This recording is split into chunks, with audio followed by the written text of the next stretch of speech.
Hello and welcome to my channel. Today, my name is Henry. I'm so glad to have you this evening. Juvirtrades is where I post my educational content, and the good news is that we have started our social media handles on Instagram, on Facebook, and I've rekindled the Telegram page that was banned sometime last year because of hackers invasion. So please, if you're watching this video, do well to check the subscription link and sign up in those social media handles. And if this is the first time you are coming in contact with juvirtrades, please do well to subscribe to the channel and turn on the notification bell so that you will be notified each time I post a content. And for the old-time subscribers who keep strolling in, watching the content, doing it again and again, I want to say thank you very much. You are the reason why I keep doing the things I do. And for all of us together, I want you to know that I've got your back. I'm here to serve you. Please feel free to like, feel free to comment, feel free to ask questions, feel free to reach out to me in any of the social media handles. I'm here to help you. And then let's work together. Let's make the money together. Let's grow together. This is all we are here for. Thank you so much. So today I want to talk about what I call fair value gap. Fair value gap. So a lot of synthetic indices traders have actually been having issues about what fair value gap is. They've been asking questions, does synthetic indices, which is purely a technical analysis market, operate with fair value gaps? How do we identify fair value gaps? What time frame do we use? And if that is your challenge, this video is actually made for you. So let's go straight to the point. Okay, fair value gap, I see it as a fair price of any financial asset.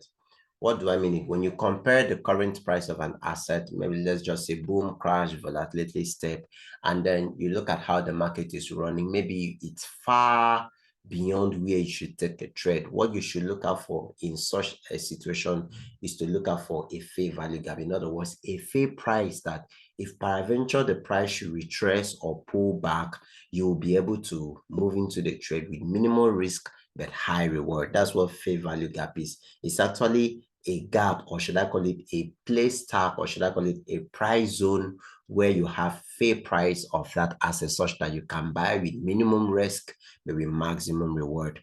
Okay, now knowing what a fair value gap is, I don't like talking theory so much, so I'll just go straight to how we determine a fair value gap. And the first thing is for us to identify a trend,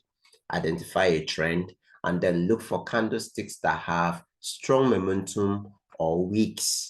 Candlesticks that have strong momentum or wicks. Those are actually the zones where you have fair value gap. And this usually is in higher time frames. Now, when you find those things, you should label them appropriately. So let's go straight to the chart and see what happened. Okay, so this is crash 300, and it will be the market of focus for today, crash 300. So if you look at this market again, you'll realize that the market has been on a downtrend.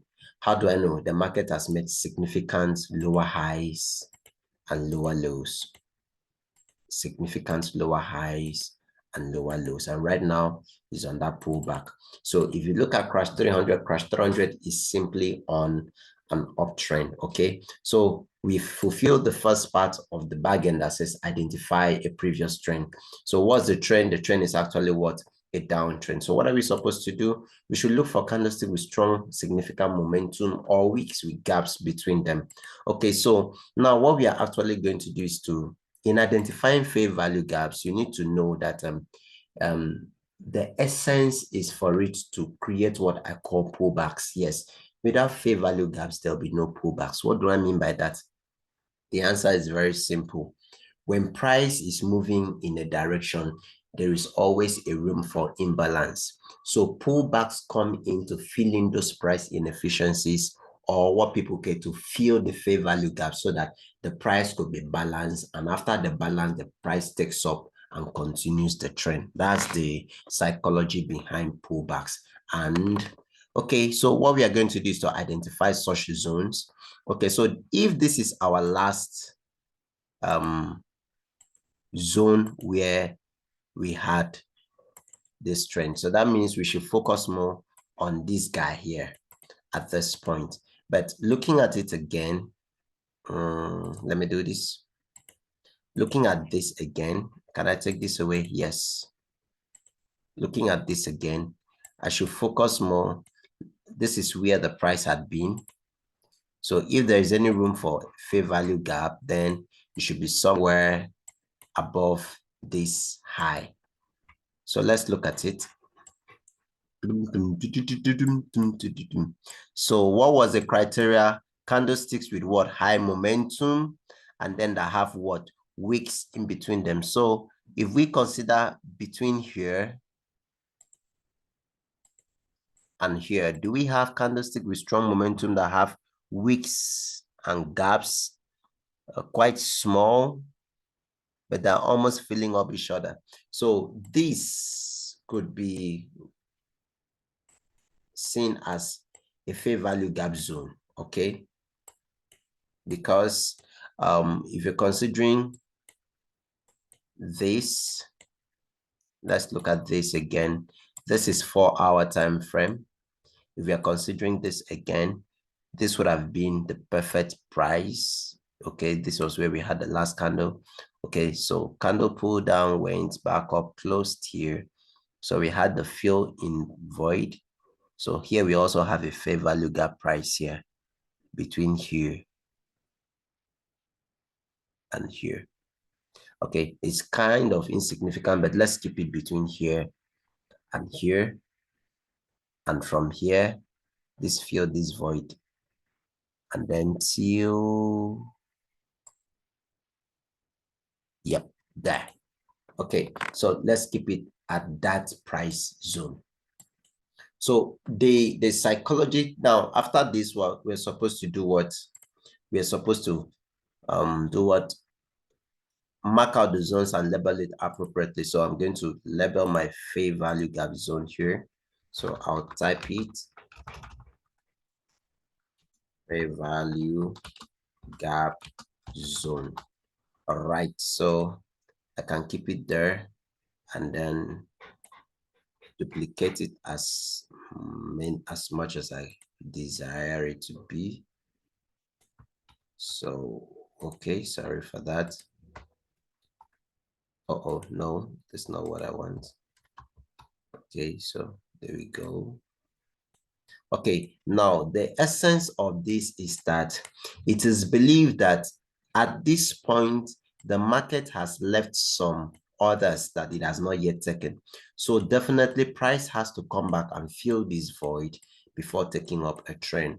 And if you consider the real trend of the market, which is still a downtrend, oh, you can see that it means that this lower high is still intact. That means that the price is actually on the pullback. Now, considering this point, you see that what happened? Price came and moved into this fair value gap zone and then started dropping.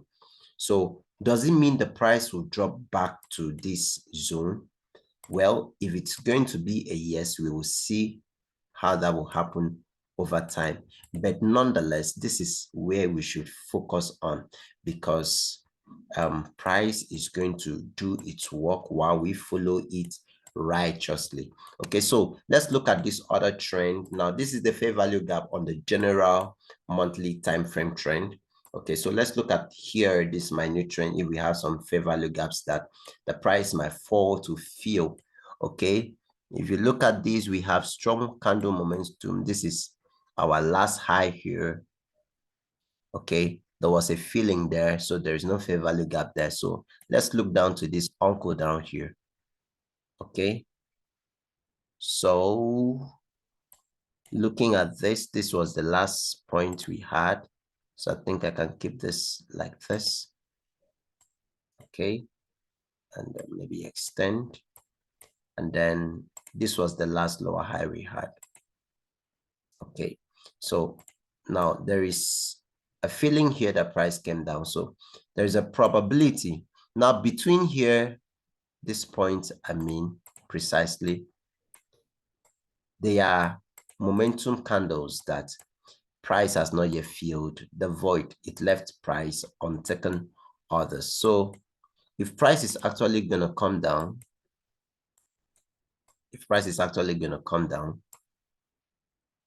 That means this zone here, look at the candles again and again. There is a gap. You can see that, right? Even from here, there is a gap here. So I just had to keep it here. So it means that there is a possibility that if crash 300 is going to sell, this will most likely be the next direction to fill. So from here, it might decide to pick up a movement that might lead it upwards and then take out this zone. All right. So now, having known this simple trick and analysis, what are we supposed to do? Where will the price buy to if peradventure it is actually going to buy? Where will it buy to? We are supposed to first and foremost know that it will buy to the previous lower high here. And if it peradventure takes out the zone, then we are actually looking forward to what? Looking at fair value gap points that have not yet been filled in this other trend. Yes, this other trend. And that will mean what? A very long journey of what? Bullish dominance in crash 300. Having known this, let's look at the last point here about fair value gaps. How do we trade it?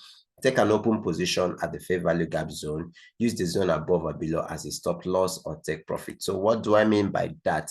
Okay, if peradventure the trade runs down from here to this point, so let's just see, where will my stop loss be?